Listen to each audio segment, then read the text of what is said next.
दोस्तों, देश की रेल कनेक्टिविटी को लेकर एक बहुत बड़ा फैसला लिया गया है। कैबिनेट मीटिंग में 3 बड़ी रेल परियोजनाओं को मंजूरी दे दी गई है और इन परियोजनाओं पर लगभग 18,509 करोड़ रुपए खर्च होंगे।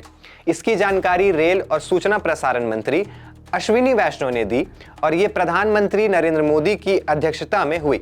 अब समझिए कि ये 3 परियोजनाएं क्या हैं और आम आदमी को इसका क्या फायदा होगा।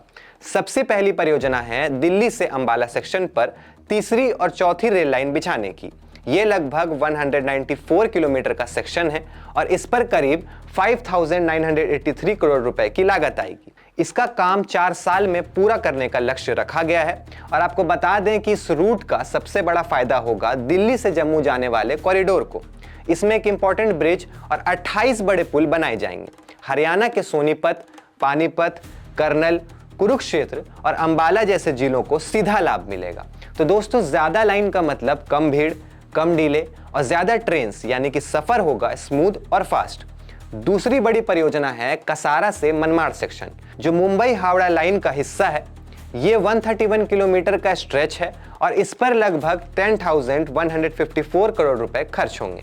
ये प्रोजेक्ट काफी चैलेंजिंग माना जा रहा है क्योंकि इसमें 5 सुरंगें बनेंगी, जिसमें सबसे लंबी सुरंग करीब 24 किलोमीटर की होगी।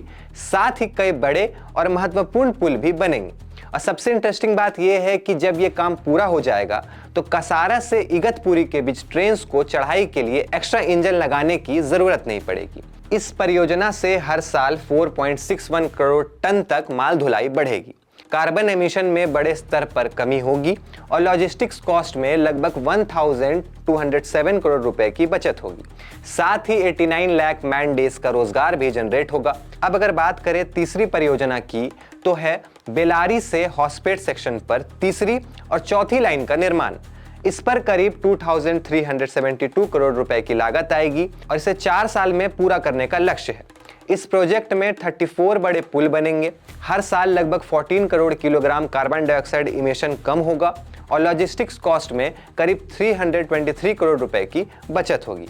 तो दोस्तों, ये सिर्फ रेल लाइन नहीं है, ये देश की इकोनॉमी के लिए बूस्टर डोज है। ज्यादा फ्राइट कैपेसिटी का मतलब इंडस्ट्री को फायदा, कम कार्बन एमिशन का मतलब इन्वायरमेंट को फायदा और बेहतर कनेक्टिविटी का मतलब आम यात्री को सीधा फायदा। अब सवाल यह है कि क्या ये प्रोजेक्ट्स टाइम पर पूरे होंगे और क्या इनका असर ग्राउंड पर वैसे ही दिखेगा जैसे कागज पर दिख रहा है। आप क्या सोचते हैं, कमेंट करके जरूर बताएं और ऐसे ही लगातार अपडेट्स के लिए देखते रहिए न्यूज़ इंडिया।